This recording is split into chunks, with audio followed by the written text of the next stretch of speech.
First ஒரு example பார்க்கலாம். Airtel தெரியும்ல, அவங்க யாரு? ஒரு டெலிகாம் கம்பெனியா? ஸோ நமக்கு ஒரு சர்வீஸ் ப்ரொவைட் பண்ணுறாங்களா? இந்த சர்வீஸை அவங்க ப்ரொடியூஸ் பண்ணும்போது அதுக்கு கவர்மெண்ட் என்ன பண்ணும்? டேக்ஸ் போடுமா? அவங்க ப்ரொடியூஸ் பண்ணுற அந்த வேல்யூக்கு டேக்ஸ் போடும். அந்த டேக்ஸ்க்கு பேர் வந்து value added tax. Central government போடுற வேல்யூ ஆடட் டேக்ஸ், சிம்பிளா சென் வேட்னு சொல்லுவாங்க. ஸோ எல்லா டெலிகாம் கம்பெனிஸும் டேக்ஸ் பே பண்ணும். அவங்க பே பண்ணுற டோட்டல் டேக்ஸ் அமௌண்ட்ல சர்டன் அமௌண்ட் அவங்களுக்கு ஒரு டிஸ்கவுண்ட் இருக்கும். அதாவது சர்டன் டேக்ஸ் அமௌண்ட்டை திருப்பி கொடுத்துருவாங்க. இந்த ரிட்டர்ன் சொல்கிறோம்ல, திருப்பி கொடுத்துருவாங்களே, அதுக்கு டெக்னிக்கல் வேர்டு கிரெடிட்னு சொல்லுவாங்க. ஸோ இந்த ஃபுல் ப்ராசஸை ஒரே வாரத்தில் சொல்லணும்னா சென் வேட் கிரெடிட் சொல்லலாமா? எஸ். சென் வேட்டுக்கு கட்டும்போது அதில் கொடுக்குற கிரெடிட்டா? எஸ். ஸோ கிரெடிட் தரது வழியாக யாருக்கு பாசிட்டிவ்? டெலிகாம் கம்பெனிஸுக்கு பாசிட்டிவ் தானே. ஸோ இந்த ஏர்டெல் எல்லா ப்ரைவேட் கம்பெனிஸும் டெலிகாம் கம்பெனிஸும் ஒரு ரெக்வஸ்ட் வச்சிருக்காங்க. சரி, கவர்மெண்ட் வந்து எங்களுக்கு கிரெடிட் தருது, ஓகே, பட் நாங்கள் ப்ரொடியூஸ் பண்ணுற எல்லா டேக்ஸ்லையுமே அது கிரெடிட் தர மாட்டேங்குது. ஃபார் எக்ஸாம்பிள், நாங்கள் ஒரு சிம் கார்டு ரெடி பண்ணுறோம்னா அந்த சிம் கார்டில் ஒரு டேக்ஸ் போடுறீங்களா, அதை பே பண்ணுறோமா, அது கிரெடிட் தரீங்க, டிஸ்கவுண்ட் தரீங்க. பட் ஒரு டெலிகாம் கம்பெனியோட முக்கியமான இன்வெஸ்ட்மெண்ட்டு மொபைல் டவர்ஸ் தான். அதுலேருந்து என்ன போகுது? மொபைல் சிங்கிள்ஸே போகுது இல்லை. அப்போ நாங்கள் ஒரு ஏரியாவில் போயிட்டு மொபைல் டவரை ஃபிக்ஸ் பண்ணுறோம், ஒரு ப்ரொடியூஸ் பண்ணுறோம், அதை நீங்கள் டேக்ஸ் போடுறீங்க. இது வந்து ஒரு ஹியூஜ் இன்வெஸ்ட்மெண்ட். இந்த டேக்ஸில் கொஞ்சம் கிரெடிட் தரலாம்ல, இன்னும் கொஞ்சம் காசை வந்து டிஸ்கவுண்ட் பண்ணலாம்ல, டேக்ஸில் டிஸ்கவுண்ட். அண்ட் இது கூடவே வந்து பக்கத்தில் சின்ன ஒரு பில்டிங் இருக்கும். இதுக்கு இந்த பேட்டரி ஸ்டோர் பண்ணுறதுக்கு பேக்கப் சிஸ்டம் சொல்லுவாங்க. பேக்கப் சிஸ்டம், ரெக்டிஃபயர், நிறைய எலக்ட்ரானிக் டிவைசஸ். இந்த பில்டிங்க்கு பேர் prefabricated building. So mobile டவர்ஸ்க்கு, இந்த மாதிரி பில்டிங்ஸ்க்கு நாங்கள் என்ன பண்ணுறோம்? ப்ரொடியூஸ் பண்ணுறோம், டேக்ஸ் கட்டுறோம். அந்த டேக்ஸ்லையும் கிரெடிட் கொடுங்க. அதில் கிரெடிட் கொடுத்தீங்கன்னா நிறைய சேவ் ஆகும். அதை நாங்கள் என்ன பண்ணுவோம்? இன்வெஸ்ட்மெண்ட்டுக்கு யூஸ் பண்ணுவோம். அண்ட் ஆல்சோ எங்களுக்கு டேக்ஸ் திருப்பி தரீங்கல்ல, அப்போ எங்களுக்கு காசு சேவ் தானே ஆகுது. அப்போ ஆட்டோமேட்டிக்காக கஸ்டமருக்கு கொஞ்சம் என்ன ஆகும்? காசு குறையும்ல. எஸ். நாங்கள் என்ன பண்ணுவோம்? ஃபீஸை குறைப்போம். ஸோ இந்தியாவோட ரெவன்யூ டிபார்ட்மெண்ட் கிட்ட டெலிகாம் கம்பெனிஸ் கேட்டிருக்காங்க. அது என்ன சொன்னாங்கன்னா, எதெல்லாம் குட்ஸோ, அதாவது ஒரு டெலிகாம் கம்பெனிஸ் வந்து ஒரு குட்ஸை ப்ரொடியூஸ் பண்ணுறீங்க, இல்லை ஒரு சர்வீஸை ப்ரொடியூஸ் பண்ணுறீங்க, ஓகே, சிம் கார்டு, இல்லை 4G 5G, இது எல்லாமே மொபிலிட்டி, அதாவது ஒரு இடத்துல இருந்து இன்னொரு இடத்துக்கு கொண்டு போகிறது. இந்த மாதிரி மூவபிள் குட்ஸுக்கு தான் டேக்ஸ் கிரெடிட் உண்டு. ஸோ குட்ஸ் சர்வீஸ்னு நீங்கள் ஃபிக்ஸ் பண்ணிட்டாலே அது என்னது? ஒரே இடத்துல இருக்காது, நிறைய பேர் யூஸ் பண்ணுவாங்க, மாறிக்கிட்டே இருக்கும். பட் மொபைல் டவர்ன்றது ஒரு இடத்துல ஃபிக்ஸ்டு. இது வந்து குட்ஸில் வராது, இது கேபிட்டல் இன்வெஸ்ட்மெண்ட்டில் வரும். அப்போ இதை வந்து இதுக்கு நீங்கள் கட்டுற டேக்ஸில் கிரெடிட் தர முடியாது. இது வந்து இந்தியாவோட ரெவன்யூ டிபார்ட்மெண்ட்டோட பாயிண்ட். பட் ஜுடிஷியரி என்ன சொல்லியிருக்குன்னா, நமக்கு மொபைல் சர்வீஸ் கிடைக்குதுன்னா அது சிம் கார்டு மட்டும் கிடையாது, மோஸ்ட் இம்பார்ட்டன்ட் இன்புட் எது? டவர். அப்போது இது எந்த அளவுக்கு காஸ்ட் பெனிஃபிட்டாக இருக்கோ அந்த அளவுக்கு தான் நமக்கு இதுவும் கிடைக்கும். அது மட்டும் இல்லாமல் இதையும் நீங்கள் என்ன பண்ணலாம்? குட்ஸாக பார்க்கலாம். என்னென்னா, இது வந்து இம்மூவபிள் கிடையாது, அதாவது மூவ் பண்ண முடியாதுன்னு கிடையாது. இது அகைன் என்ன பண்ணலாம்? டிஸ்மேண்டில் பண்ணி இன்னொரு இடத்துல போய் உருவாக்க முடியும். ஸோ இதுவும் வந்து மூவபிள் குட்ஸ் தான். நமக்கு தர மொபைல் சர்வீஸோட இன்புட் குட்ஸ். கண்டிப்பாக டெலிகாம் கம்பெனிஸ் வந்து டேக்ஸ் கட்டினாங்கன்னா கவர்மெண்ட் வந்து அவங்களுக்கு கிரெடிட் தரணும். ஸோ சென்வேட் கிரெடிட் வந்து சூட்டபிள் தான் இதுக்கு, டவர்ஸ்க்குமே. ஸோ இன்னைக்கு பிசினஸ் பேஜில் வந்து நியூஸ், அந்த ஹெட்டிங் படி உங்களுக்கு புரிஞ்சிடும். Telecompanies can claim CENVAT credit for towers and shelters. Supreme Court சொல்லியிருக்கு. சரி, ரீசெண்டாக ஆர்பிஐ வந்து ஒரு புல்லட்டின் ரிலீஸ் பண்ணியிருக்கு, ஒரு ரிப்போர்ட் ரிலீஸ் பண்ணியிருக்கு, இன்ஃப்ளேஷன் சம்மந்தப்பட்டது. அதை ஃபுல்லாத்தையும் பார்க்கலாம். ஸோ இந்த காலகட்டத்தில் இந்தியாவில் எந்த ஊரில் போனாலும் மார்க்கெட்டுக்கு போனீங்கன்னா கண்டிப்பாக ஆயில், வெஜிடபிள், ஃப்ரூட்டு எல்லா ப்ரைஸ் அதிகமாக இருக்கா? இப்போ இந்த எல்லா விலையும் அதிகமாகிறதுனால எங்கே இம்பாக்ட் பண்ணும்? நம்ம வீட்டு பட்ஜெட்டில் தான் இம்பாக்ட் பண்ணும். கரெக்டாக? இது யூஸ்வலாக தெரிஞ்சது. பட் இந்தியாவோட இன்ஃப்ளேஷன் இப்போது வீடு மட்டும் கிடையாது, இந்தியாவோட பிஸ்னஸையும் இம்பாக்ட் பண்ண ஆரம்பிச்சிருச்சு. So through out the economy, இந்தியாவோட எக்கனாமி வந்து இன்ஃப்ளேஷனால பாதிக்கப்பட ஸ்டார்ட் ஆயிடுச்சு. அதாவது வெஜிடபிள் விலை மட்டும் அதிகமாக இருந்து அந்த இன்ஃப்ளேஷன் கொஞ்சம் கொஞ்சமாக என்ன ஆகுது? ஸ்ப்ரெட் ஆகி ஒட்டுமொத்த எக்கனாமிலையும் இன்ஃப்ளேஷன் அதிகமாகிட்டு இருக்கு. இதுக்கு பேரை சொல்லுவாங்க ஸ்பில் ஓவர்னு சொல்லுவாங்க. அதாவது ஒரு இடத்துல தெளிச்சது எல்லா ஒரு இடத்துக்கும் பரவுது. ஸோ இந்த ஸ்பில் ஓவர் எங்கெல்லாம் பாதிப்பு ஏற்பட்டிருக்கு அதெல்லாம் பார்க்கலாம். ஃபர்ஸ்ட் வந்து தெரிஞ்சு போச்சுல, ஃபர்ஸ்ட் வெஜிடபிள் மார்க்கெட்டில், அதாவது ஹவுஸ் ஹோல்டு எக்ஸ்பெண்டிச்சரில் அதிக பாதிப்பு. இது ஒன்று. வேறு எங்கெல்லாம் பாதிப்பு? பிரைவேட் இன்வெஸ்ட்மெண்ட்டே வீக் ஆகிடுச்சு. அதாவது நிறைய கம்பெனிஸ் இல்லை நிறைய பிஸ்னஸ் பீப்புள் இன்வெஸ்ட் பண்ண பயப்படுறாங்க. என்ன ரீசன்? மார்க்கெட்டுக்கு வந்து மக்கள் பொருள் வாங்க மாட்டேங்கிறாங்க. அதாவது அர்பன் கன்சம்ஷன் இருக்குல்ல, அது வீக் ஆகுது. ஏன் வீக்காக இருக்குது? எல்லா பொருளும் இன்ஃப்ளேஷன் அதிகமாக இருக்குது. அப்போ இன்ஃப்ளேஷன் அதிகமாக இருக்கிறதுனால மக்கள் வாங்க மாட்டேங்கிறாங்க. அப்போ இப்போ இன்வெஸ்ட் பண்ணால் ப்ராஃபிட் வராதுன்னு சொல்லிட்டு பிரைவேட் இன்வெஸ்ட்மெண்ட் குறைஞ்சிருக்கு. சிம்பிளோட சொல்ல பாருங்க, ரைசிங் ப்ரைசஸ். நம்மளால விச் மீன்ஸ் நம்ம நிறைய காசு கொடுத்து தான் ஒரு பொருளை வாங்கி ஆகணும். கரெக்டாக? இப்போ பர்ச்சேசிங் பவர் எப்படி இருக்குது? கம்மியாக இருக்கா? பர்ச்சேசிங் பவர் கம்மியாகுது. அதாவது நம்ம காசுக்கு வேல்யூ இல்லை. ஸோ மக்களுக்கு வாங்குறது பிடிக்காது. கரெக்டாக? So rising prices, consumption demand குறையுது. ஆட்டோமேட்டிக்காக ப்ரைவேட் இன்வெஸ்ட்மெண்ட் பண்ணுவாங்க, இன்வெஸ்ட் பண்ணுறதை குறைப்பாங்க.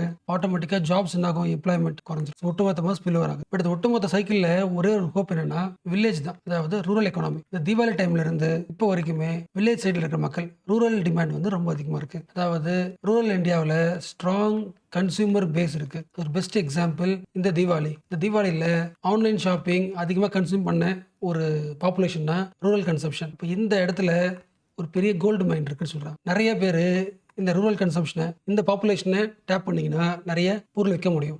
அதாவது டிமாண்டை இன்னும் கொஞ்சம் அதிகமாக்க முடியும். இதை ஃபோக்கஸ் பண்ணுங்க அப்படின்னு ஆர்பிஐ சொல்லியிருக்கு. ஸோ முடிஞ்ச அளவுக்கு private investment rural India consumption பேட்டர்னை அதிகமாக ட்ரை பண்ணுங்க. பிரைவேட் இன்வெஸ்ட்மெண்ட் இன்னொரு பேர் என்னது? Capital expenditure. கரெக்டா? பிரைவேட் பிளேயர் இன்வெஸ்ட் பண்றாங்க. ஸோ கேபிட்டல் எக்ஸ்பெண்டிச்சர் சொல்லலாம், கேபெக்ஸ் சொல்லலாம், CAPEX சொல்லலாம். இப்போதைக்கு கேபெக்ஸ் விட்டு கம்மியாக இருக்கு, வீக்காக இருக்கு. என்ன ரீசன்? குளோபல் லெவல்லையும் டிமாண்ட் அதிகமாக இல்லை, இந்தியாவில் இருக்க மக்களோட டிமாண்டும் கம்மியாக இருக்கு. ஸோ இன்வெஸ்ட் பண்ண பயப்படுறாங்க. ஸோ அவங்களுக்கு கான்ஃபிடன்ட் தரணும்னா நம்ம ஆர்பிஐ வந்து முதல்ல முடிஞ்ச அளவுக்கு இன்ஃப்ளேஷனை குறைக்கணும். இதுதான் ஈஸியஸ்ட் அண்ட் டஃப். இது ஒன்று தான் வழியே. ஸோ அக்டோபர் மாதம் எண்டில் இந்தியாவோட இன்ஃப்ளேஷன் வந்து 6.2%. ஸோ சம்பாதிக்கும். ஸோ லாஸ்ட்டாக summarise. Companies, private investment, capex ஏன் குறையுது? ஃபர்ஸ்ட் ரீசன் டிமாண்டே வீக்காக இருக்குது. ஸோ நம்ம இப்போ இன்வெஸ்ட் பண்ணாலும் மக்கள் வாங்க மாட்டாங்க. ஒன்று. ரெண்டாவது, ஒருவேளை ஒரு இன்ட்ரெஸ்ட் கம்பெனி வந்து இன்வெஸ்ட் பண்ண ஆசைப்பட்டாலும் இன்புட் வாங்கணுமா? ஆல்ரெடி இந்தியன் மார்க்கெட்டில் இன்ஃப்ளேஷன் அதிகமாக இருக்குது. அப்போ எல்லா இன்புட் விலையும் அதிகமாக இருக்குது. ஸோ இன்புட் விலை அதிகமாகிடுச்சுன்னா ப்ரொடக்ஷன் பண்ணாலுமே விலை எப்படி இருக்கும்? அதிகமாக இருக்கும். மக்கள் என்ன பண்ணுறாங்க? வாங்க மாட்டாங்க. ஸோ மார்க்கெட்டில் இன்ஃப்ளேஷன் குறைஞ்சாதான் இன்புட் காஸ்ட் குறையும். இன்புட் காஸ்ட் குறைஞ்சாதான் ப்ரொடக்ஷனும் சீப்பாக இருக்க முடியும். அப்போ தான் மக்கள் வாங்குவாங்க. இது ஒரு ரீசன். ஒரு இடத்துல ஸ்கோப் என்னது? ரூரல் டிமாண்ட் அதிகமாக இருக்கு. எந்த ஆங்கிளில்? இ-காமர்ஸில். So focus on e-commerce and rural market.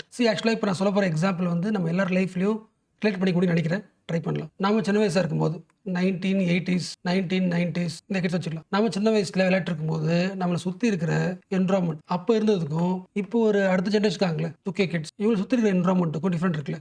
ஒரு டிஃப்ரெண்ட் சொல்லுன்னா, அந்த டைமில் நம்ம எங்கே போய் விளையாடினாலும் பக்கத்து தண்ணீர் வச்சுன்னா குடிக்க முடியும். வாட்டர் ஓரளவுக்கு ஸ்வீட்டாக தான் இருக்கும். ஏர் அந்த அளவுக்கு பொல்யூஷனாக இருக்காது. பட் இப்போ வந்து வாட்டரை தேடி கண்டுபிடிக்கணும். குவாலிட்டி வாட்டர் கிடைக்கிறது கஷ்டம், ஃப்ரீயாக கிடைக்கிறது கஷ்டம். என்வரான்மெண்ட்டும் பொல்யூஷன் ஆயிடுச்சு. இப்போ எப்படின்னா, இதுக்கப்புறம் பிறக்க போகிற குழந்தைகள், ஸோ இதுக்கப்புறம் பிறக்க போகிற எல்லா குழந்தைகளும் வாழ போகிற லைஃபே வந்து கிரைசிஸ் தான் இருக்கும். யூனிசெஃப் சொல்லியிருக்கு. அதாவது ஒரு குழந்தை சுற்றி இருக்கிற என்வரான்மெண்ட் எப்படி இருக்கு? பொல்யூஷனாக இருக்குது, டிசாஸ்டராக இருக்குது, அடிக்கடி ஏதாவது சேஞ்ச் நடந்தே இருக்கும். இந்த ஆன்சைட்டியோட தான் குழந்தை வளர போகுது. ஆல்ரெடி நாம் இருந்தோம்ல, அந்த என்வரான்மெண்ட் இப்போ கிடையாது, சுத்தமாக மாறி போச்சு அப்படின்ற ரிப்போர்ட், யூனிசெஃபோட report. State of world children report 2024. So பிளானட்டே கிரைசிஸ்ல இருக்கு.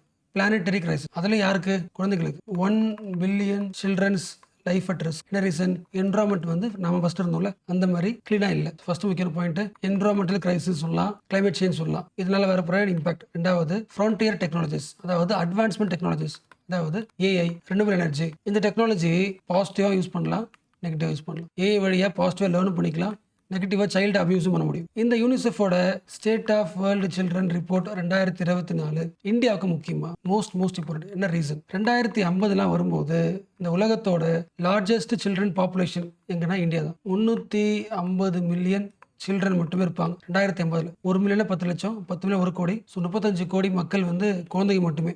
லார்ஜஸ்ட் இன் தி வேர்ல்டு, இந்தியாவில் மட்டும். அடுத்து சைனா 141 மில்லியன் குழந்தைகள், பாதி கம்மி தான் குழந்தைகள். அப்புறம் நைஜீரியாவில் அதிகமான குழந்தைகள். என்ன சொல்ற புரிஞ்சா? 2050 இவ்வளோ குழந்தைகள் இருக்குன்னா குழந்தைங்க சுற்றி இருக்கிற என்வரான்மெண்ட் எப்படி இருக்கணும்? எவ்வளோ பீஸ்ஃபுல்லாக இருக்கணும், என்வரான்மெண்ட் ஃப்ரெண்ட்லியாக இருக்கணும். அப்படி இருக்க போகிறது கிடையாது. இப்போ உங்கள் லைஃப்லாம் பயங்கர ரிஸ்கில் இருக்குது. லாஜிக் புரியுதா? கிளைமேட் சேஞ்ச் அர்த்தம் டெம்பரேச்சர் அதிகமாகுதா அப்படின்னு அர்த்தம். உங்கள் ஏரியாவில் டெம்பரேச்சர் வழக்கமானது அதிகமாக இருக்குன்னா மஸ்கிட்டோ பாப்புலேஷன் அதிகமாகிடும் ஆட்டோமேட்டிக்காக. மஸ்கிட்டோ அதிகமாகிடுச்சுன்னா மலேரியா, டெங்கு, ஜிகா வைரஸ் ஆட்டோமேட்டிக்காக குழந்தைய அஃபெக்ட் பண்ணும். ஸோ டெம்பரேச்சர் அதிகம், ஒரே ஒரு மஸ்கிட்டோ அதிகமாகுது, இவ்வளோ பாதிப்பு. அதே உங்கள் ஏரியாவில் மழை காலத்தில் அதிகமான ஃப்ளட் என்ன ஆகும்? வாட்டர் பவுண்ட் டிசீஸ் வழக்கமாக அதிகமாகும். நமக்கு வந்ததை விட ஃபியூச்சர் குழந்தைங்களுக்கு அதிகமாக வரும். அடுத்து யோசிங்க, வெயில் காலம் செம பஞ்சம், ட்ராட் வருது. ஈவன் ஃப்ளட்டு வச்சுக்கலாம், ட்ராட் வச்சுக்கலாம். ஃபுட் சிக்கல் எப்படி இருக்கும்? ஃபுட்டே கிடைக்காது அந்த டைமில். ஸோ ஃப்ளட்டு, எக்ஸ்ட்ரீம் ஹீட்டு, இந்த மாதிரி ஆங்ஸைட்டியில் தான் குழந்தைங்க தன்னோட வாழ்க்கையை மூவ் பண்ண போகுது. ஸோ ஆங்ஸைட்டி, ட்ராமா, ஹெல்ப்லெஸ்னஸ், யாருமே உதவி பண்ண முடியாத அளவுக்கு எக்ஸ்ட்ரீமா சிச்சுவேஷன்ல குழந்தைங்க பாதிக்கப்பட போறாங்க. எனக்கு புரிஞ்சா? சரி, இது உங்க வீடு, பெருசா வச்சுக்காதீங்க. சாமானிய மக்களோட வீடு எப்படி இருக்கும்? இது அவங்க ஏரியா, வெள்ளம் வருது, வீடு அடிச்சுட்டு போயிடுது, வேற வழியே கிடையாது. அங்க உங்களால நிற்க முடியாது. வேற இடத்துக்கு நீங்க என்ன பண்ணி ஆகணும்? வேற இடத்துக்கு வந்து ஷிஃப்ட் பண்ணணும். இந்த சிச்சுவேஷன்ல இருந்து, இந்த டிஸ்பிளேஸ்மெண்ட்ல இருந்து உங்களை காப்பாற்றவே முடியாது. ஸோ கிளைமேட் டிசாஸ்டர் உங்களோட பிளேஸை விட்டு உங்களை தூத்து அடிச்சிடும். ஹெல்ப்லெஸ்னஸ். அகைன் சும்மா எக்ஸாம்பிள் சொல்லுங்க. மழை பெய்யுது, எக்ஸ்ட்ரீம், உங்களுக்கு தெரியும்ல, இப்பெல்லாம் கிளைமேட் சேஞ்ச் ஆயிடுச்சு. மழை பெஞ்சா எக்ஸ்ட்ரீம் மழை. ஸோ ஃப்ளட் வரும். ஃப்ளட் வந்துச்சுன்னா அந்த ஏரியாவில் ஒரு ஏரியாவில் மட்டும் பவர் கட் ஆகிடும். தொடர்ந்து 1 வாரம் 10 நாள் பவர் கட் ஆகலாம். அந்த மாதிரி ஊர்லாம் இருக்குது. பவர் கட் ஆகிடுச்சுன்னா அங்கே எஜுகேஷன் ஃபெசிலிட்டி எப்படி இருக்கும்? ஸ்கூல் ஃபுல்லாக எப்படி ஆகிடும்? ஆகிடும். அந்த கிரைசிஸை, அந்த ஃப்ளட்டை சரி பண்ணுற இடமா மாறிடும். இந்த கிளைமேட் சேஞ்ச்னால நிறைய குழந்தைங்களோட படிப்பு வந்து பாதிலே ஸ்டாப் ஆயிருக்குன்னு ஒரு ரிப்போர்ட் தராங்க. 400 மில்லியன் ஸ்டூடெண்ட்ஸ் 2022 மட்டும் கடைசி ஒரு 3 இயர்ஸில் 2 இயர்ஸில் அவங்க படித்த ஸ்கூல்லாம் இருக்குது, க்ளோஸ் ஆயிருக்கு. என்ன ரீசன்? கிளைமேட் சேஞ்ச்னால பாதிக்கப்பட்டு ஸ்கூல் க்ளோஸ் ஆயிடுச்சு. ஸ்கூல் க்ளோஸ் ஆயிடுச்சுன்னா இவங்க படிப்பு என்ன ஆயிடுது? ஸ்டாப் ஆயிடுது. ஸோ பாவர்ட்டி தள்ளப்படுவாங்க ஃபியூச்சர்ல. இப்போ பிசிக்கல் ஸ்கூல்லாம் ஆகுது, க்ளோஸ் பண்ணிட்டாங்க. இப்போ ஆன்லைன் கிளாஸ் தான். ஆன்லைன் செட்டில் பண்ண முடியுமா அப்படின்னு பார்த்தா முடியாது. டெவலப்டு கண்ட்ரீஸில் 95% இன்டர்நெட் கனெக்டிவிட்டி இருக்குது. புவர் கண்ட்ரீஸில், அதாவது லோ இன்கம் கண்ட்ரீஸில் 26% தான், அதாவது 100ல் 26 பேர் வீட்டில் தான் இன்டர்நெட் கனெக்ஷனே இருக்குது. அப்போ ஆன்லைன் கிளாஸும் கட் ஆகிடும். ஆல்ரெடி ஒரு டிஜிட்டல் டிவைட், ஒரு டிஜிட்டல் இன்இக்வாலிட்டி உருவாயிடும். இதெல்லாம் 2050ல் இந்தியா அதிகமாக சந்திக்கும். ஆக்சுவலாக இந்த டாபிக் ரொம்ப சிம்பிள் தான். பட் ஃபர்ஸ்ட் சில கீவேர்ட்ஸ் இன்ட்ரோ பண்ணிடுறேன். ஃபார் எக்ஸாம்பிள், இந்தியா ஒரு பொருள் உற்பத்தி பண்ணி எக்ஸ்போர்ட் பண்ணுது. எந்த கண்ட்ரிக்கு? ஃபார் எக்ஸாம்பிள் அமெரிக்கா வச்சுக்கலாம். அமெரிக்கா என்ன முடிவு பண்ணுதுன்னா, இந்த பொருள் வந்து, அதாவது இந்தியா பொருள் வந்து நம்ம மார்க்கெட்டுக்கு வரக்கூடாது அப்படி முடிவு பண்ணிடுச்சுன்னா என்ன பண்ணலாம்? எங்க நாட்டுக்கு இந்த பொருளை கொண்டு வர வேணாம் சொல்ல முடியாது. நான் WTO படி உலக என்ன மாறிடுச்சு? குளோபலைசேஷனாக மாறிடுச்சு. எந்த கண்ட்ரில இருந்தும் இன்னொரு கண்ட்ரிக்கு பொருள் ஈஸியாக மூவ் ஆகலாம். Free movement of goods and services. ஒன்று பண்ணலாம். இவங்க நாட்டுக்கு பொருள் உள்ள போகுது இல்லை, அப்போ கவர்மெண்ட் என்ன பண்ணலாம்னா டேரிஃப் அதிகமாகும், அதாவது டியூட்டின்னு சொல்லுவாங்க. ரொம்ப சிம்பிளா சொன்னா டாக்ஸ் வச்சுக்கலாம். இந்தியாவோட இந்த பொருளுக்கு மட்டும் 50% டாக்ஸ் அதிகமாக்கலாம். இந்தியா என்ன பண்ணும்? கண்டிப்பா அந்த பொருளை விற்காதீங்க. என்ன ரீசன்? 50% டாக்ஸ் கட்டி அந்த பொருள் அங்கே மார்க்கெட் கொண்டு போனா விலை அதிகமாக இருக்கும். ஸோ மார்க்கெட்டில், USA மார்க்கெட்டில் இந்தியாவோட பொருள் விலை அதிகமாக இருந்துச்சுன்னா வாங்க மாட்டாங்க. ஏன்னா அதே பொருளுக்கு ஆல்ரெடியாக சீப்பாக இருக்கும். லாஜிக் புரிஞ்சா? அப்போ ட்ரேடிங்கில் எப்போ மோஸ்ட் பெனிஃபிட்னா, இன்னொரு கண்ட்ரிகளை போகும்போது இந்த டேரிஃப் எந்த அளவுக்கு கம்மியாக இருக்கோ அந்த அளவுக்கு எக்ஸ்போர்ட் பண்ணுற கண்ட்ரிக்கு லாபம். இது புரிஞ்சுல? அது ஓகே. இப்போ USA ஒரு வழி பண்ணிச்சுல. இந்த மெத்தடுக்கு பேர் என்ன? அதாவது ஒரு கண்ட்ரியோட பொருள் வந்து நம்ம நாட்டுக்குள்ளே வரக்கூடாது. அது வந்துச்சுன்னா முடிஞ்ச அளவுக்கு விலை அதிகமாக்கி விட்டுரும். விலை அதிகமாக்கி விட்டுட்டுனா மார்க்கெட்டில் அவங்க பொருள் யாரும் வாங்க மாட்டாங்க, அவனாவே விலை போயிடுவான். இதுக்கு பேர் என்ன? ப்ரொடெக்ஷனிசம் சொல்லலாமா? ப்ரொடெக்ஷனிஸ்ட் பாலிசி சொல்லலாமா? ஏன் ப்ரொடெக்ஷன் சொல்கிறாங்க? அதாவது அவங்க கண்ட்ரி செக் பண்ணிக்கிறாங்க. மற்ற கண்ட்ரி நாட்டு பொருள் வந்து நம்ம நாட்டுக்குள்ளே வரக்கூடாது அப்படின்னு சேஃப்கார்ட் பண்ணுறாங்களே. சேஃப்கார்ட் பண்ணுறதுனால ப்ரொடெக்ஷனிசம். ஏன் சேஃப்கார்ட் பண்ணுறாங்க? அது நிறைய ரீசன் இருக்கலாம். ஃபார் எக்ஸாம்பிள், இது வந்து இந்தியாவோட விவசாய பொருளாக வச்சுக்கலாம். அவங்கள பொறுத்த வரைக்கும் இந்தியாவோட விவசாய பொருள் வந்து ரொம்ப சீப்பு. ஏன்னா கவர்மெண்ட் நிறைய சலுகை தருது. இப்போ அந்த பொருள் வந்து நம்ம மார்க்கெட்டுக்கு வந்துச்சுன்னா நம்ம பொருளை விட அவன் பொருள் சீப்பாக இருக்கும், எல்லாரும் தான் வாங்குவாங்க. அப்போ வேணாம். அப்போ லோக்கல் ஃபார்மர்ஸை என்கரேஜ் பண்ணுறதுக்கு பண்ண ஸ்டெப். இது ஒரு எக்ஸாம்பிள் தான். லாஜிக் புரிச்சுல? ஸோ சிம்பிள் அகைன் சொல்லணும்னா, நம்ம கண்ட்ரியில் இன்னொருத்தவங்க பொருள் வரக்கூடாதுன்னா நம்ம பண்ணுற ஒரு மெத்தட் இருக்குல்ல, அந்த மெத்தடுக்கு பேர் என்ன? Protectionist policy. இது புரிஞ்சுல? First keyword. ஓகே. இதோட மெயின் எய்ம் என்ன? அந்த கண்ட்ரி வந்து ஏன் இதை ஃபாலோ பண்ணுது? என்ன மெயின் எய்ம்? லோக்கல் இண்டஸ்ட்ரியை சேஃப்கார்ட் பண்ணுது. கரெக்டாக அவங்க ஊரோட கம்பெனி இல்லை விவசாயி, லோக்கல் பீப்புளை சேவ் பண்ண ட்ரை பண்ணுது from foreign items. Okay. So same example தான். இந்தியாவோட ஒரு பொருளை யூரோப்பில் இருக்கிற எல்லா கண்ட்ரிஸும், அதாவது யூரோப்பியன் யூனியன், அந்த ஃபுல் குரூப்புமே வரவிடாமல் தடுக்கிறதுக்கு ரொம்ப சிம்பிளாக சொல்லணும்னா ஒரு ப்ரொடெக்ஷனிசம் பாலிசியை ஃபாலோ பண்ணியிருக்காங்க. But reason different. ஃபர்ஸ்ட் எந்த பொருள் இந்தியாவில இருந்து அயன் ஸ்டீல் எங்கள் நாட்டுக்குள்ள வருதுன்னா, அதாவது அவங்க பார்டரை விட்டு எங்கள் பார்டருக்கு வருது, கிராஸ் பார்டர், அவங்க கண்ட்ரிலேருந்து எங்கள் கண்ட்ரிக்கு வருதுன்னா, இந்தியாவிலேருந்து வந்துச்சுன்னா அந்த பொருளுக்கு டியூட்டி போடுவோம். டியூட்டி ரொம்ப அதிகமாக போடுவோம். என்ன ரீசன்? இந்தியாவில் உருவாக்கப்பட்ட இந்த அயன் ஸ்டீல்லாம் எப்படி உருவாக்குச்சுன்னா, எந்த அளவுக்கு கார்பனை எமிஷன் பண்ணுமோ முடிஞ்ச அளவுக்கு கார்பனை நல்லா எமிட் பண்ணி உருவாக்கின பொருட்கள். மீனிங் புரிஞ்சா?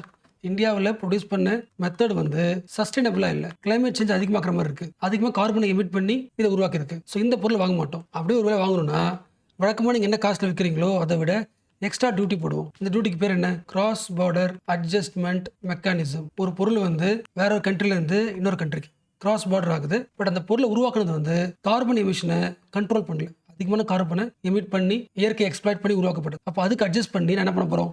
ஒரு டியூட்டி போட போறோம், ஒரு டாக்ஸ் போட போறோம். அதுக்கான mechanism cross border adjustment mechanism. ஓவராலாக பார்க்கும்போது இது யூரோப்பியன் எடுத்த வந்து பயங்கரமான ஸ்டெப். கரெக்டு தான் அப்படின்னு தோணும். என்ன ரீசன்? அப்பதான் இந்தியா என்ன பண்ணும்? இதுக்கப்புறம் உருவாக்கும் போது கிளைமேட் சேஞ்ச் உருவாகாத மாதிரி சஸ்டைன் உருவாக்குமா?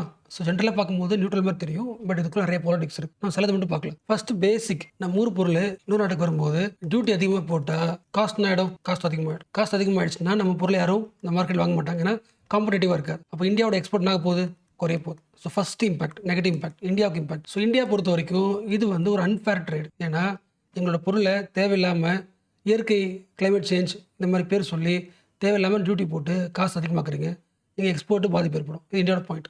ஓகே. அவங்க பாயிண்ட் ஆஃப் என்ன? உலகம் முழுக்க UN எல்லாரும் பேசுறது என்னது? கார்பன் எமிஷனை குறைக்கணும் தானே? என்ன சிம்பிளாக சொல்லணும், CO2 குறைக்கணும் வச்சுக்கலாம். ரொம்ப கூடாக சொல்கிறேன். அப்படி இருக்கும்போது எங்கள் ஊருக்கு வர பொருள் கார்பன் எமிட் பண்ணாத ஒரு பொருள் உற்பத்தி பண்ணியிருந்துச்சுன்னா அதை வாங்குறது தானே பெஸ்ட்டு. நாங்கள் ஒரு பொருளை வந்து வாங்க முடியாது சொல்ல முடியாது. பட் நீங்கள் உருவாக்கின மெத்தட் வந்து சஸ்டைனபிளாக இல்லை, அதிகமான கார்பனை எமிட் பண்ணிருக்கீங்க. நீங்கள் கார்பன் எவ்வளோ எமிட் பண்ணிருக்கீங்களோ அந்த அளவுக்கு டிசாஸ்டர். அது எவ்வளோ டிசாஸ்டர் ஆயிருக்கோ அந்த அளவுக்கு அமௌண்ட்டை போட்டு நான் என்ன பண்ணி வாங்கிப்போம். அப்போ ஃபியூச்சரில் என்ன பண்ணுவீங்க? கார்பன் எமிஷன் குறைக்கிற மாதிரி பொருள் உற்பத்தி பண்ணுவீங்க. இப்போ இன்டெரக்டாக கிளைமேட் சேஞ்ச் சரி பண்ணுறதுக்காக தான் என்ன பண்ணுறோம்? இந்த டியூட்டியாக போடுறோம். இது யாரோட பாயிண்ட்டு? யூரோப்பியன் யூனியனோட பாயிண்ட். லாஜிக் புரிஞ்சுல? எஸ். ஸோ யூரோப்பியன் யூனியன் பொறுத்த வரைக்கும் இந்தியாவிலேருந்து ஒரு பொருள் வந்துச்சுன்னா டேரெக்டாக எங்கள் மார்க்கெட்டுக்குள்ள விட மாட்டோம். ஃபஸ்ட்டு அந்த பொருள் உற்பத்தி பண்ணாங்களே அந்த ப்ரைஸ் டேக் இருக்குல்ல, அந்த டேக்லேயே என்ன போட்டிருக்கணும்? எமிஷன் டேக் போட்டிருக்கணும். எமிஷன் என்ன மீனிங் புரிஞ்சா? சரி, இப்போ நான் அந்த வீடியோ போடும்போது இப்போ லேப்டாப்புக்கு வந்து 100% எலக்ட்ரிசிட்டி தேவையா? இந்த எலக்ட்ரிசிட்டி எப்படி உருவாகுது? கோல்லேருந்து உருவாகுது. அப்போ நானும் இந்த கிளாஸ் போட்டு இருக்கும்போது இன்டெரக்டாக கார்பனை எமிட் பண்ணிட்டு இருக்கேன். கார்பனை எமிட் பண்ணி தான் அந்த கிளாஸ் வருது. இப்ப இது வந்து சஸ்டைனபிள் ப்ரொடக்ஷன் கிடையாது. ஸோ நம்ம சர்வீஸை ப்ரொடியூஸ் பண்ணும்போது கூட இன்டெரக்டா எலக்ட்ரிசிட்டின்ற ஒரு காம்பனன்ட் வழியா கோல் எமிட் பண்றேன். கரெக்டா? பட் எவ்வளோ எமிட் பண்றேன் எனக்கு தெரியாது. பட் நான் யூஸ் பண்ணும்போது அகைன் நாளைக்கு ஒரு 100% சார்ஜ் போடுறேன்னா அவ்வளோ யூனிட் எலக்ட்ரிசிட்டி யூஸ் பண்ணும்போது அதை ப்ரொடியூஸ் பண்ணுறதுக்கு எவ்வளோ ஹீட் பண்ணாங்களோ அதுலேருந்து கார்பன் எமிட் இருக்குல்ல அந்த வேல்யூ தானே. ஸோ ஒரு பொருளை உற்பத்தி பண்ணும்போது அதுக்கு நீங்கள் எவ்வளோ கார்பன் எமிட் பண்ணீங்க அந்த மெக்கானிசம் ரெடி பண்ணிவிட்டு அந்த ப்ரைஸ் டேக் கூடவே எமிஷன் டேக்கையும் போடுது. ஸோ எமிஷனை என்ன பண்ணுங்கன்னா டிஸ்க்ளோஸ் பண்ணுங்க. எவ்வளோ அதிகமாக ப்ரொடியூஸ் பண்ணியிருக்கீங்க, எவ்வளோ கார்பனை எமிட் பண்ணியிருக்கீங்கன்னு அப்படி சொல்லுங்கள். Disclose the emission. அண்ட் இந்த பொருளை உருவாக்குறதுக்கு கார்பன் எமிட்டே பண்ணல, இல்லை பாதி தான் யூஸ் பண்ணோம், இல்லை ரினியூவல் எனர்ஜி வழியாக இது உருவாக்கணும் அப்படின்னு சர்டிஃபிகேட் வாங்குங்க. சர்டிஃபிகேட் வாங்கிட்டீங்கன்னா நீ என்ன பண்ணலாம், ஃப்ரீயாகவே உங்கள் பொருளை வந்து யூரோப்பியன் யூனியனில் நாங்கள் விட்டுருவோம். டேக்ஸ் கிடையாது. இதுக்கு பேர் என்னது, cross border adjusting mechanism. So ஜென்ரலாக பார்க்கும்போது இது கிளைமேட் சேஞ்சுக்கு சூட்டபிள் மாதிரி தெரியும். பட் இந்தியாவுக்கு பலத்தடி. என்ன ரீசன்? ஒரு பொருளை வந்து சஸ்டைனபிளாக ப்ரொடியூஸ் பண்ணுறது ரொம்ப ஈஸி.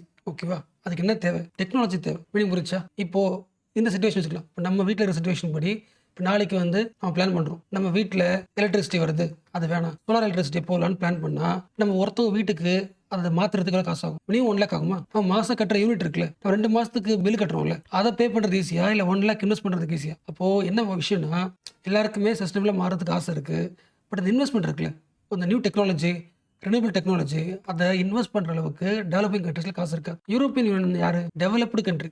ஆல்ரெடி டெவலப் ஆகிட்டான். அவன் கண்ட்ரிக்கு தேவையான எல்லா விஷயத்தையும் ப்ரொடியூஸ் பண்ணி இன்ஃப்ராஸ்ட்ரக்சர் பேசிக் எல்லாமே ரெடி பண்ணிட்டு அப்புறம் இப்போ என்ன பண்ணிட்டான், எல்லா மெக்கானிசத்தையும் எல்லா டெக்னாலஜியும் ரினியூவபிளுக்கு ஆல்டர்னேட்டிவ் மாற்றிட்டான். இப்போ அவனுக்கு ஒரு லாங் ஹிஸ்ட்ரி இருக்குது. டெவலப்பிங்காக இருந்து டெவலப்டாக மாறி அவனோட டெக்னாலஜியை அட்வான்ஸ்டாக ரினியூவபிளாக மாற்றின அளவுக்கு, சஸ்டைனபிளாக மாற்றின அளவுக்கு ஒரு லாங் ஹிஸ்ட்ரி இருக்குது. பட் இந்தியா இப்போ தான் என்ன ஆகிட்டு இருக்கு, டெவலப் ஆகிட்டு இருக்கும்போது மண்ணில் என்ன கிடைக்குதோ, எது ஈஸியாக உருவாக்க முடியுமோ, எது சீப்பாக உருவாக்க முடியுமோ அதை பயன்படுத்தி தான் எலக்ட்ரிசிட்டி உருவாக்க முடியும், ப்ரொடக்ஷன் பண்ண முடியும். அப்படி எப்போல்லாம் நம்ம சீப்பாக ப்ரொடியூஸ் பண்ண ட்ரை பண்ணுறோமோ அப்புறம் ஆட்டோமேட்டிக் ஆகும், கோல் வந்து எமிட் ஆக தான் செய்யும். கரெக்டாக? இது ஜென்ரலாக பேசுகிற பாயிண்ட். இந்த பாயிண்ட்லாம் பேச முடியாது இதில். யூஎன் மாதிரி ஒரு கான்ஃபரன்ஸில் பேச முடியாது. இப்போ இந்தியா எந்த மாதிரி ஆர்குமெண்ட் பேசினா இந்தியாவுக்கு சர்வ் பண்ணுவாங்க. லாஜிக் புரிச்சா? இந்தியா ஒரு பாயிண்ட் சொல்கிறது வழியாக எல்லாரும் ஓகே சொல்ல மாட்டாங்க. இந்தியா என்ன பண்ணுன்னா அந்த கூட்டத்தில் ஃபார் எக்ஸாம்பிள் யூஎன்இபி என்ரான் ப்ரோக்ராம் இல்லை யூஎன் எஃப்சிசி இல்லை COP29 இந்த மீட்டிங்கில் அது வைக்கிற பாயிண்ட்ஸ் இருக்குல்ல, நெகோசியேஷன் இருக்குல்ல, என்ன மாதிரி பாயிண்ட்ஸ் வைக்க போது இருக்குல்ல, அந்த பாயிண்ட்ஸை சொல்லி ஒவ்வொரு டெவலப்பிங் கண்ட்ரியா அது என்ன பண்ணணும், ஆட்களை சேர்க்கணும். நிறைய பேர் சேர்த்தாங்கன்னா எல்லாரும் இந்தியனோட பாயிண்ட்ஸ் அக்செப்ட் பண்ணிட்டாங்கன்னா இப்போ வாய்ஸ் ஒருத்தர் வரும்போது, அதாவது குளோபல் சவுத்தா டெவலப்பிங் கண்ட்ரிஸோட வாய்ஸா இப்போ இந்தியா பேசும்போது அக்செப்ட் பண்ணிட்டாங்க. அப்போது ஜென்ரலாக பேசுறது வேற, கரெக்டான பாயிண்ட்ஸ் ரெடி பண்ண வேண்டியது அவசியம். ஸோ இந்தியா வந்து அந்த பாயிண்ட்ஸ் ரெடி பண்ணிட்டு இருக்கணும். ஸோ என்ன மாதிரி பாயிண்ட்ஸ் சொன்னால் இந்த கிராஸ் பார்டர் மெக்கானிசம் இருந்து இந்தியா தப்பிக்கலாம். அதுக்கு முன்னாடி ஏன் இந்தியா இதுலேருந்து தப்பிக்கணும்? ரொம்ப சிம்பிள். ஃபர்ஸ்ட் பார்த்தது, இந்தியாவோட எக்கனாமி எக்ஸ்போர்ட்டை நம்பி இருக்கு. அந்த எக்ஸ்போர்ட் கொஞ்சம் யூரோப்பியன் யூனியனுக்கு போகுது.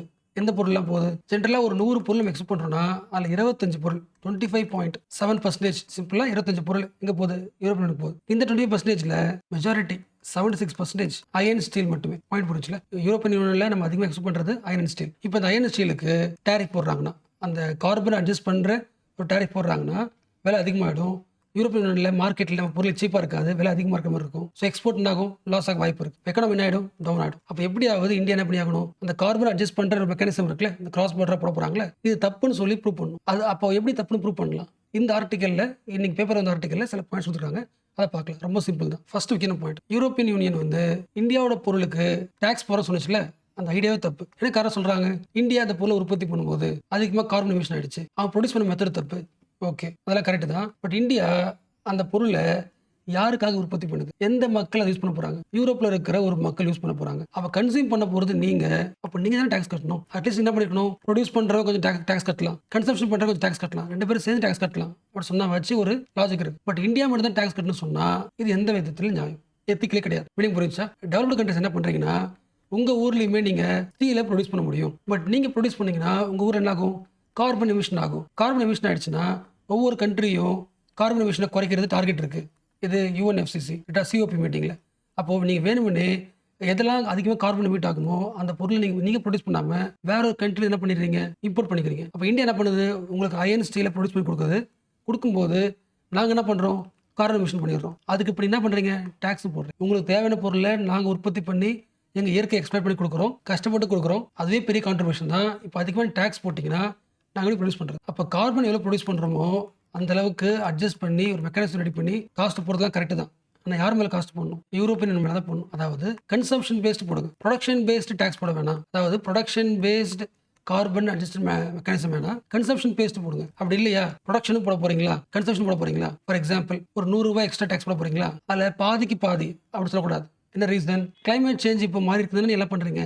இதுக்கு யார் காரணம்? Developed countries. நீங்க தான் காரணம். லாஸ்ட் 100 வருஷமா இயற்கை அழிச்சது நீங்க. அழிச்சது மட்டும் இல்லாம இப்போதான் நாங்கள் ஒரு பொருளை ப்ரொடியூஸ் பண்றோம், டேக்ஸ் வேற போட்டீங்கன்னா, ஸோ அழிச்சது நீங்க. இப்போ நீங்க தான் பொருள் வாங்க போறீங்க. நாங்கள் இப்போ தான் டெவலப் ஆகி ஒரு பொருளை உற்பத்தி பண்ண போறோம்னா டேக்ஸ் போடுறது எத்திக்கலாவே தப்பு. அவன் 100 ரூபாய் பிரித்து டேக்ஸ் கட்டணும்னா டெவலப்பிங் கண்ட்ரிஸ் கம்மி காசு, டெவலப்டு கண்ட்ரிஸ் தான் அதிகமான காசு கட்டணும். அப்படி உல்ட்டா ஆயிடுச்சுல. மீனிங் புரிஞ்சா? இந்தியா ஒரு பொருளை உற்பத்தி பண்ணா அதுக்கு டேக்ஸ் போடுவோம்னு சொன்ன ஒரு ஐடியா இப்போ என்ன ஆயிடுச்சு? கன்சம்ஷன் பண்ண போறது நீங்க தான். அப்போ நீங்களும் டேக்ஸ் பே பண்ணணும். ரெண்டு பேர் யார் அதிகமாக டேக்ஸ் பண்ணணும்? இந்தியாவை விட யூரோப்பியன் யூனியன் தான் அதிகமாக டேக்ஸ் பே பண்ணணும். என்ன ரீசன்? அவன் லாஸ்ட் 100 இயர்ஸாவே கிளைமேட் சேஞ்சை உருவாக்கிட்டான். அப்போ இந்தியாவில் ஒரு பர்சன் வந்து கார்பன் எமிட் பண்ணுறதை விட யூரோப்பியன் யூனியனில் ஒரு சிங்கிள் பீப்புள், பெர் கேபிட்டா சொல்லுவாங்களே, பெர் கேபிட்டா கார்பன் எமிட் சொல்லுவாங்களே, அது வந்து உங்கள் ஊரில் தான் அதிகம். அதுக்கேற்ற மாதிரி பார்த்தீங்கன்னா அந்த டியூட்டியில் அதிகமாக போட வேண்டியது உங்கள் மேலே தான். இந்த பாயிண்ட்டை வைக்கலாம். ஸோ CABM, அதாவது கார்பன் பார்டர் அட்ஜஸ்ட்மெண்ட் மெக்கானிசம். ஆக்சுவலாக கிராஸ் சொல்லிட்டேன் நான் ஃபஸ்ட்டு. வெரி சாரி, கிராஸ் கிடையாது, கார்பன். அது பேசிக்ஸ் தான் உங்களுக்கு தெரியும். அதாவது ஒரு கண்ட்ரில இருந்து இன்னொரு கண்ட்ரி ஒரு பொருள் வருதுன்னா, பார்டரை வந்து கிராஸ் பண்ண போதுன்னா, அந்த பொருளை உற்பத்தி பண்ணதுக்கு அதிகமான கார்பன் ப்ரொடியூஸ் பண்ணியிருந்தாங்கன்னா அதுக்கு ஏற்ற மாதிரி அட்ஜஸ்ட் பண்ணி காசை வந்து டியூட்டி போடணும். Mechanism carbon border adjustment mechanism. Cross border சொல்லிட்டுனா வெரி சாரி, அந்த மெக்கானிசம் சொன்னேன், கார்பனை விட்டு பட் எல்லாம் ஒன்று தான். ஓகே, உங்களுக்கு புரிஞ்சிருக்கும். So one more time summarise பண்ணலாமா? எஸ், இப்போ சில கீவேர்ட்ஸ்லாம் பார்க்கலாம். சமரைஸ் பண்ணியாச்சு.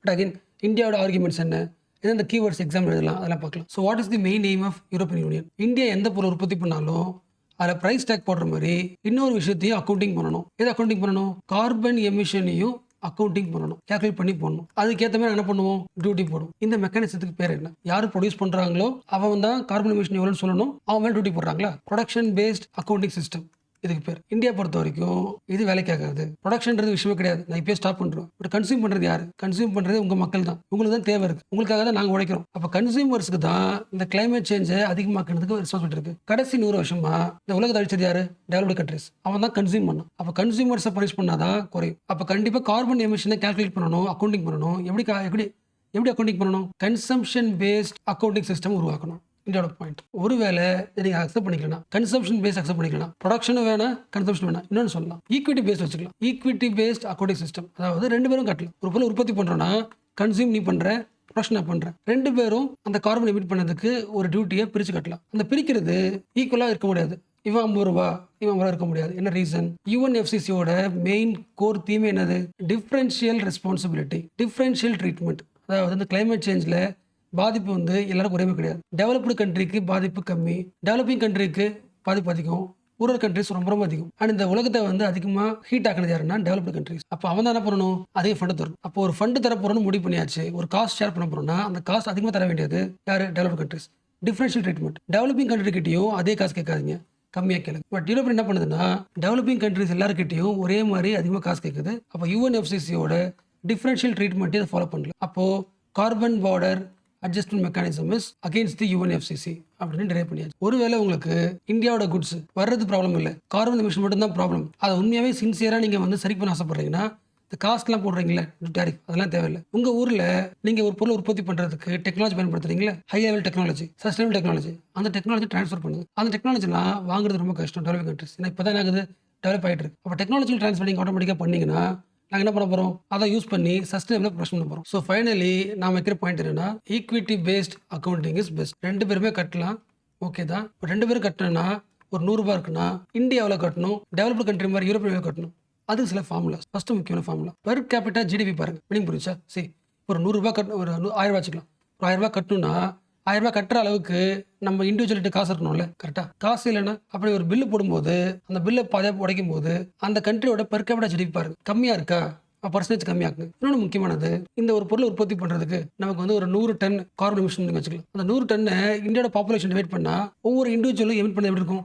கம்மியாக தான் இருக்கும். மீனிங் புரிஞ்சா? யூரோப்பில் இருக்கிற ஒரு கண்ட்ரி ஒரு 100 டன் கார்பன் எமிட் பண்ணுது, இந்தியா வந்து ஒரு 100 டன் கார்பன் எமிட் பண்ணுது. ரெண்டும் ஒன்றும் கிடையாது. இந்தியாவோட பாப்புலேஷன் வந்து பல கோடி மக்கள் ஒன்றா சேர்ந்து எமிட் பண்ணது 100 டன் தான். யூரோப்பியன் யூனியனில் பாப்புலேஷன் ரொம்ப கம்மி, அவன் எமிட் பண்ணது அந்த கம்மி பாப்புலேஷன் வச்சுக்கிட்டு 100 டன் எமிட் பண்ணியிருக்கான். அப்போது எமிஷன் ஒன்று தான், பட் பெர் கேபிட்டா எமிஷன் பார்த்தீங்கன்னா யூரோப்பியன் யூனியனில் ஒவ்வொரு இண்டிவிஜுவலும் டிவைட் பண்ணும்போது அதிகமான டன்னு எமிட் பண்ணியிருக்காங்க. இப்போ இவனுக்கு தான் பர்சன்ட் அதிகம் போடணும்.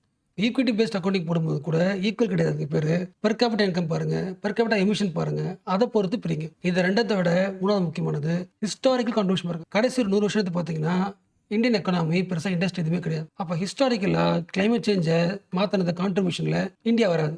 அதுக்கு எக்ஸ்ட்ரா டியூட்டி யார் மேலே போடுங்க? யூரோப்பியன் மேலே போடுங்க. பெர் கேபிட்டா இன்கம் படி பார்த்தாலும் சரி, பெர் கேபிட்டா எமிஷன் படி பார்த்தாலும் சரி, இல்லை ஹிஸ்டாரிக்கல் கான்ட்ரிபியூஷனை பார்த்தாலும் சரி, 3 லெவல்லையும் யூரோப்பியன் மேலே தான் அதிகமாக டேரிஃப் போடணும். இது இந்தியாவோட பாயிண்ட்.